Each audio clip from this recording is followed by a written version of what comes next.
for a parking problem.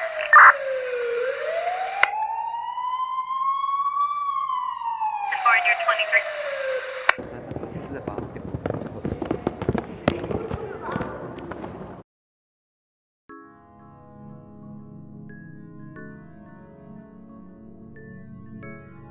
I've been in for 19 years, coming up to my 20th year, and I don't know, I've always been a community-orientated person, like helping people, and it was a natural progression. I was a lifeguard before this.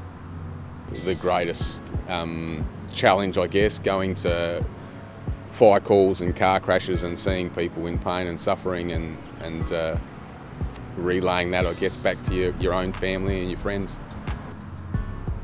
So the RAP program is a great program, and it relies a lot on emotions, and that's probably the hardest bit of it. So I guess getting up in front of a group of strangers that you don't really know and opening up about jobs you've been to, things you've seen and the emotions you've felt around those is a really hard thing to do. Quite often in the presentations we'll sort of sit there, because I don't like to engage with the videos, so yeah, sometimes I try and switch off. Started about 15 years ago, so I believe from what I've heard, one of the guys in the organisation called Peter Hall went to a particularly bad crash in the metropolitan area somewhere, and he was so moved by that crash that he was in tears in the gutter. And the guys that he was working with approached him and said, "Come on, Hawley, we do this every day. What's the big deal?" And he said, "Look, I've had enough. This is no good. We need to do something about this."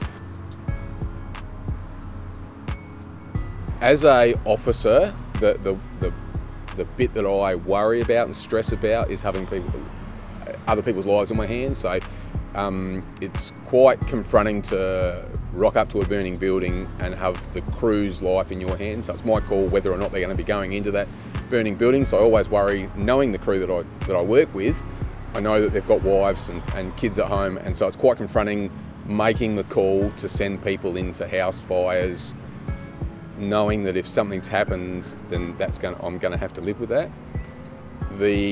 Being a rap presenter is a different sort, so I don't necessarily have people's lives in my hands, but it is so confronting dealing with people with car crashes and hearing their stories, and it's also a huge responsibility, I guess, to take on board that I want to get through to each and every one of those kids in the audience, and that's where it's hard, because I constantly go over in my presentation over time, because I'm trying to reach out and engage with each one of them individually to make sure that they get the message.